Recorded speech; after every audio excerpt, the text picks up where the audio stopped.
हम यहाँ पे कोई लंबी चौड़ी तकरीर करें, लंबा चौड़ा भाषण दे दो, वो चीज शोभा नहीं देती।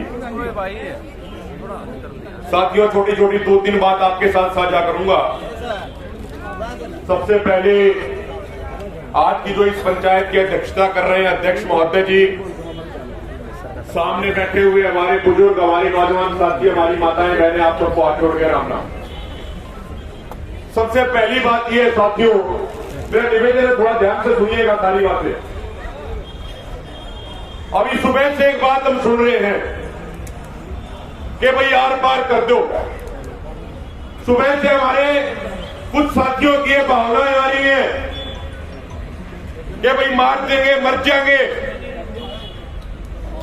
मैं आप लोगों से एक बात कहना चाहता हूं, आप हमारे सारे बड़े बुजुर्ग हो, सारे हमारे अपने और सारे परिवार का हिस्सा हो।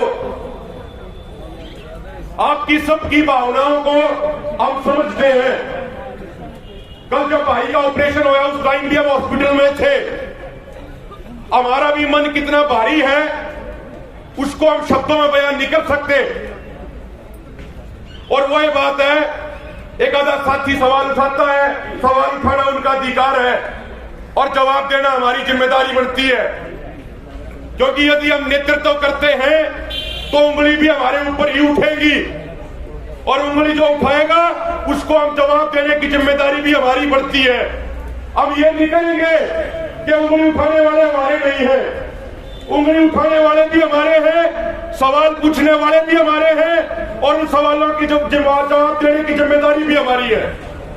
हम एक की भावना का सम्मान करते हैं, लेकिन यदि किसी को मारने से, यदि आपा के मरने से तीनों कानून वापस हो जाते हैं, एमएसपी का गारंटी कानून बन जाता है, अंबानी और अडानी जैसे लुटेरे देश छोड़ के यदि भाग जाते हैं, यदि हमारी सारी समस्याओं का समाधान हो जाए, यदि हर नौजवान को मरने और मारने से रोजगार मिल जाए, हर किसान को उसकी फसल का उचित मूल्य मिल जाए, तो हम पहले यह बात कहते हैं कि अपने बम बांध के हम चल लेंगे। आप बताओ मेरे चल लें, आपके सब कम होकर चल लेंगे। साथियों, मरना या मारना समाधान नहीं है। मरने से नहीं डरते। अगर मरने से डरते होते तो हम सारे के सारे जो यहाँ पे बैठे हैं वे यहाँ बैठे ना होते, वे अपने घर में होते। लेकिन साथियों, हम बार बार एक बात कहते हैं 11 महीने से, जो भाई, जो किसी की बहन, जो किसी के बेटे, जो किसी के बापू, चाचा, ताऊ आज इस आंदोलन में है, जो सड़कों पर 11 महीने से बैठे हैं, ये हमारी जिम्मेदारी है। हर साथी को आंदोलन जिता के सुरक्षित उसके घर भेजना हम सबकी जिम्मेदारी है। आंदोलन भी जीतेंगे। एक बात बताओ, आज अपन लड़ाई लड़ रहे हैं, जमीन बचाने के लिए लड़ाई लड़ रहे हैं, लड़ रहे हैं नहीं लड़ रहे? एक बार हाथ ऊपर करके बताओ सारे के सारे। अपन जो यहाँ बैठे हैं, जो हमारा भाई जिंदगी और मौत से जूझ रहा है, वो जमीन बचाने की लड़ाई में घायल हुआ है, गंभीर रूप से घायल हुआ है। यदि हमारे नौजवान भाई जिंदा नहीं रहे, यदि हमारी बहनें जिंदा नहीं रही, तो उस जमीन का बचाव के हम क्या करेंगे? उस जमीन का फिर कोई फायदा नहीं। तो साथियों, कुर्बानी देने की बात आएगी, टाइम पे सारी चीज बताएंगे, टाइम पे सारी चीज दिखेंगी। यदि कुर्बानी देने की बात आती है, हम तो उस परमात्मा से, प्रकृति से प्रार्थना करते हैं, और यह सच्चे दिल की प्रार्थना है उस परमात्मा से, उस प्रकृति से। यदि कुर्बानी देने की बात आवे तो हमारी न्याय कटा दिए, लेकिन हमारे भाइयों का कुछ नहीं होना चाहिए, क्योंकि इन भाइयों ने जिम्मेदारी देकर हम आपके लगा रखे हैं। साथियों, ईमानदारी से लड़ेंगे, सारे लड़न लग रहे हैं और जीतेंगे। और दूसरी बात, प्रशासन के भाई यहां बैठे हैं, प्रशासन का काम होता है कानून को लागू कराना, संविधान की रक्षा करना प्रशासन का काम होता है। लेकिन बड़े दुख के साथ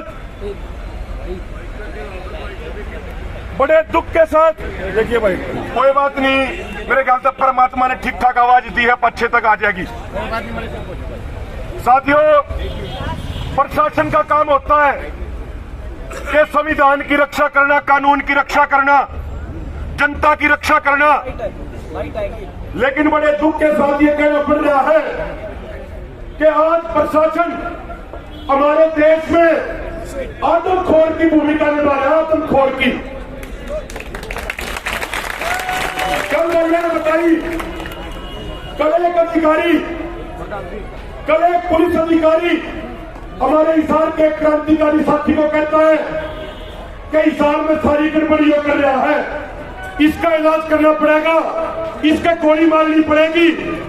इस तरीके की भाषा का इस्तेमाल ये प्रशासन के जो अधिकारी आदमखोर बन चुके हैं, इस तरीके की भाषा का इस्तेमाल ये करते हैं।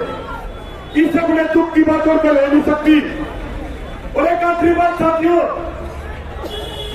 हमारे देश में कैसा समय लग किया इस मोदी सरकार ने, वो लखीमपुर खीरी में एक नेता कहता है कि मैं मंत्री, विधायक या सांसद बनने से पहले क्या था, ये पूरा इलाका जानता था। वो मंत्री, सांसद और विधायक बनने से पहले एक गुंडा था, एक तस्कर था, उसके ऊपर अपराध हत्या के मुकदमे दर्ज है। हमारी माताएं बहने से निवेदन है, सारे बैठ जाए, बहुत बहुत स्वागत है।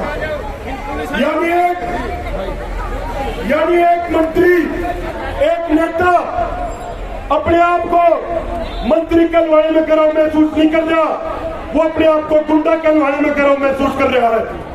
इसी तरीके से अधिकारी ये अपने आप को अधिकारी कहलवाने में गर्व महसूस नहीं कर रहे, ये गुंडा जैसी भाषा का इस्तेमाल करके ये अधिकारी अपने आप को गुंडा दिखाने में गर्व महसूस कर रहे हैं। और साथियों, तो साथी पूछते हैं कि आंदोलन की उपलब्धि क्या है, तो ये भाई जो बैठे हैं, तो ये माताएं बहनें बैठी हैं, ये इस आंदोलन की उपलब्धि है। पहले कहा करते कि भाई थाने में ना जाइयो, परमात्मा इजाजत करिए कि थाने में जाना पड़ जा।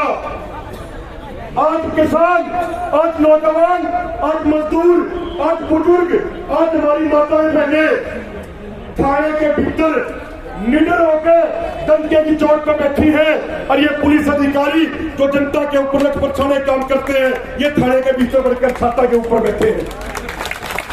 यही आंदोलन की उपलब्धि है। और साथियों, निवेदन एक है, बहुत आंदोलन आप लोगों ने भी देखे, खापों के अध्यक्ष बैठे हैं।